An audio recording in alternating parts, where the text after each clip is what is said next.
हर हर महादेव, जय भोलेनाथ। नमस्कार, मैं साधना पांडे सुगम मार्गदर्शन पे आपका स्वागत करती हूँ। तो आइए दोस्तों, आज के वीडियो में हम जानते हैं मौनी अमावस्या, यानी माघ मास की जो अमावस्या होती है उसे मौनी अमावस्या कहा जाता है। तो मौनी अमावस्या 18 जनवरी को रहेगी या 19 जनवरी को रहेगी। मौनी अमावस्या पर क्या विशेष नियम है, क्या उपाय करना है, सारी विशेष बातें आज की वीडियो में। वैसे ही दोस्तों देखिए, अमावस्या तिथि को विशेष तिथि कहा जाता है। अमावस्या तिथि पूर्वजों के लिए विशेष कुछ श्राद्ध, तर्पण और विशेष नियम किए जाते हैं।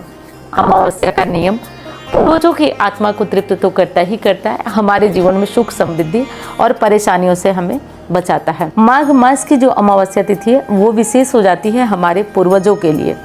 तब विशेष हो जाती है जब इस अमावस्या का हम कुछ विशेष नियम कर लेते हैं, कुछ विशेष उपाय कर लेते हैं, जिससे हमारे पितर प्रसन्न होते हैं।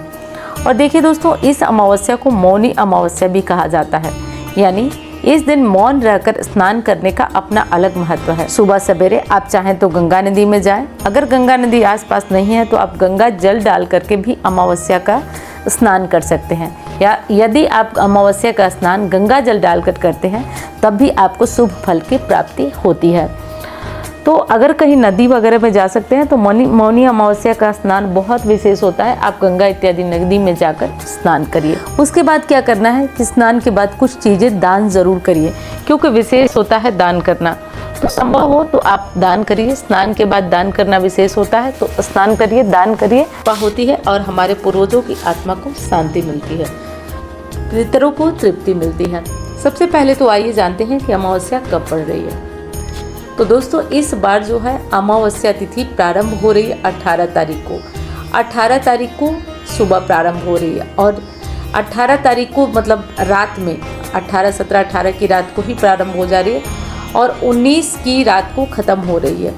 तो इसलिए अमावस्या तिथि जो है 18 तारीख को, 18 तारीख रविवार को मनाया जाएगा और 18 तारीख को अमावस्या स्नान दान की भी होगी और 18 तारीख को ही आपकी पूरी व्रत की भी अमावस्या होगी। अगर आप व्रत करते हैं तो जो लोग कोई भी किसी भी प्रकार का उपाय वगैरह करते हैं उन सबको अमावस्या तिथि मनाना है। 18 तारीख रविवार का दिन है। देखिए, अमावस्या तिथि पर पीपल पूजा करना बहुत उत्तम माना जाता है। तो इसलिए अब आपको ध्यान रखना है कि अमावस्या पर रविवार पड़ रहा है और रविवार पर कभी भी पीपल पूजा नहीं किया जाता है। इस विशेष बात का आप ध्यान रखिए। रविवार को किसी भी स्थिति में पीपल पूजा आपको नहीं करना है।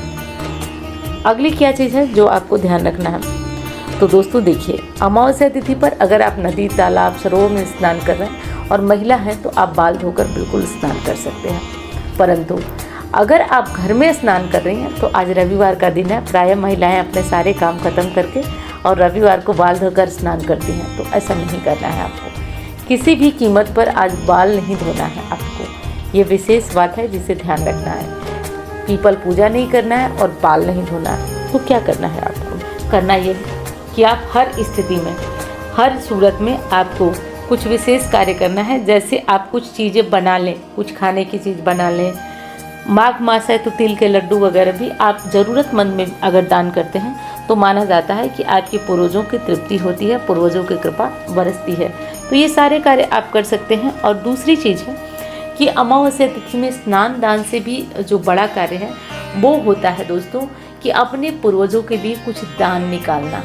तो दान में क्या, आप अनाज निकाल सकते हैं, जैसे खाने पीने का कच्चा सीधा निकालिए, उसके ऊपर कुछ पैसे रख लीजिए, 10, 20, 50 रुपये, और इसे आप मंदिर में या ज़रूरतमंद को दान कर दें। अगर ऐसा करते हैं तो आपके जीवन से परेशानियाँ दूर होती हैं। और दोस्तों, वीडियो पसंद आए तो लाइक करिएगा। चैनल को आपने सब्सक्राइब नहीं किया तो कर लीजिए, ताकि मैं मिलती हूँ आपसे अन्य वीडियो में। धन्यवाद। हर हर महादेव। जैसा कि आप लोग जानते हैं कि हर साल बसंत पंचमी यानी कि सरस्वती पूजा पर सरस्वती कवच जो है अभिमंत्रित होता है मार्गदर्शन की तरफ से। तो सरस्वती कवच अभिमंत्रित होगा और जैसे कि ये केवल मुझे लग रहा है कि 2 सालों से जा रहा है। तो बीच में भी लोग इस कवच की मांग करते हैं, क्योंकि ये कवच है ही अपने आप में बहुत पावरफुल। और अगर मैं इसे बोलूँगी तो आप लोगों को लगेगा कि मतलब मैं क्या बोल रही हूँ, लेकिन सच बताऊँ दोस्तों तो इसकी महिमा, इसका प्रभाव बहुत ज़्यादा है। ये कवच अभिमंत्रित होने जा रहा है और जिन भाई बहनों को सरस्वती कवच लेना है अपने बच्चे के लिए, स्वयं के लिए, या कोई ऐसा कार्य जिसमें आप करते हैं जिसमें आपको आपकी वाणी से ही लोगों को प्रभावित करना है, तो आप इस कवच को अपने गले में पहन सकते हैं। गले में पहन सकते हैं या फिर अपने आर्म में, भुजा में भी इसे बांध सकते हैं लाल रंग के धागे में। तो आप इस कवच को बांध सकते हैं, या बच्चा छोटा है चांदी की चेन में उसे पहनाना चाहें तो पहनाएं, क्योंकि इसका बहुत ही अचूक जो है प्रभाव होता है। और इस बार आप लोगों के ही कहने पे मैं माता सरस्वती की एक मूर्ति भी अभिमंत्रित कराने जा रही हूँ। माता सरस्वती की एक छोटी सी मूर्ति होगी, जिससे जैसा कि आप लोग जानते हैं कि लक्ष्मी नारायण की मूर्ति दिवाली पे गई है, तो जितनी बड़ी घर में मूर्ति रखनी चाहिए, जैसे रखनी चाहिए, जो भी मूर्ति रखने के नियम है सब देखते हुए ही मूर्ति अभिमंत्रित होगी, जो पीतल की होगी, जिसे आप अपने बच्चे को बोलिएगा। केवल पढ़ने से पहले उनके दर्शन मात्र करें, क्योंकि अभिमंत्रित पूजित होकर वो मूर्ति जाएगी आपके पास। केवल दर्शन मात्र करें और दर्शन कर कर केवल हाथ जोड़कर प्रणाम करें। इससे भी आप देखेंगे कि बहुत फर्क पड़ेगा। तो ये बड़े बच्चा हो, छोटा बच्चा हो, या जो भी हो, आप उनके लिए ये मूर्ति भी अपने घर के टेबल पे या घर के मंदिर में रख सकते हैं। अब आप लोगों द्वारा पूछा जाएगा कि इस मूर्ति को हम क्या करें, स्नान कराएं या नहीं। तो देखिए, ये विशेष तर तो ऐसी बन रही है कि केवल आप इन्हें जो है प्रणाम अपने घर के टेबल पे, जैसे कि देखिए मैं अपने ऑफिस कि मेज़ पे ये माँ सरस्वती की मूर्ति रखी हूँ, तो इन्हें मैं अपने प्रणाम करके अपने कार्य की शुरुआत करती हूँ, क्योंकि इनके बिना तो कार्य चल ही नहीं सकता, संभव ही नहीं है दोस्तों। अपने बच्चे को बोलिए कि केवल थोड़ा सा इन्हें भोग लगा दिया करें, थोड़ा सा धूप दिखा दिया करें, और नहीं तो केवल इन्हें प्रणाम कर कर और अपने कार्य की शुरुआत करें। क्योंकि दोस्तों कहा गया है, मानो तो दैव नहीं तो पत्थर। अगर आपकी मान्यता है तो इसमें सच में देवी सरस्वती वास करती हैं और आपके हर मनोरथ को पूर्ण करती हैं।